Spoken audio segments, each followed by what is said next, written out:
Let me start by saying when we present numbers and data, we know that each of these numbers represents our neighbors. And my thoughts go out to all our fellow Oregonians who have been impacted by COVID-19. As we talk about the numbers overall, we know that some of our communities are disproportionately impacted by COVID-19, including our neighbors from our communities of color, and we're continuing to work with them to partner to increase testing in these communities. As we reported last week, our modeling shows troubling scenarios. As of several weeks ago, we knew that if transmission did not begin to reduce, we'd rapidly see increasing infection numbers, moving towards exponential growth. The model shows that we have reached a point where even if we saw a 10% reduction in transmission from the current rates, we'd continue to see increases in our case numbers week over week. In essence, our models show that the disease is spreading more and more quickly, and our efforts to get Oregonians to modify their behaviors have not been as successful as we needed to keep the curve flattened. But keep in mind, the results indicate that transmission has increased since reopening. And if transmission remains at current levels, we could expect exponential growth. The model scenarios suggest that increasing or decreasing transmission by only 10 percentage points would have a large effect on the number of infections.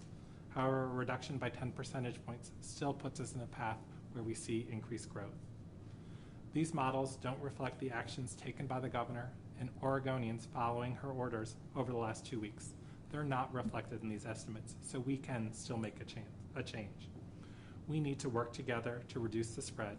We all have a role in protecting ourselves, our families, our neighbors, and broader communities. We must bend the curve again and change the trajectory of the disease in Oregon. There are actions each of us can take to help accomplish this. In addition to the new measures announced today, there are other actions we can all take to slow the spread of COVID-19. If you can move your activities outside, do so. The disease spreads less easily outdoors, and you get to enjoy more of the Oregon summer. If you run a business and can serve customers outside, do it. Avoid groups of more than 10, and if you're unexpectedly in a group of 10, think hard about whether that's a good idea. Is that a good choice for you? Try and move it outside, stay 6 feet apart, and cover your face. Even when you're not getting together with friends and families, of course, follow our standard requests. Maintain 6 feet of physical distance, wear a face covering when outside the house, practice good hand hygiene, and wash your hands. Avoid any gatherings with non-household members if you can.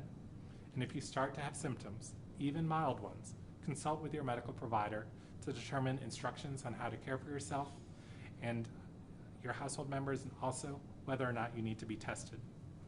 And lastly, if you get a call from public health, answer the phone, answer their questions. Our public health investigators and contact tracers are key partners for us in controlling this disease, and they need your help. None of us want to get to a situation where we don't have hospital capacity and quality health care because infections are largely out of control. The time for all of us to take action is now, and we can flatten this curve together. We've done it once, we'll do it again.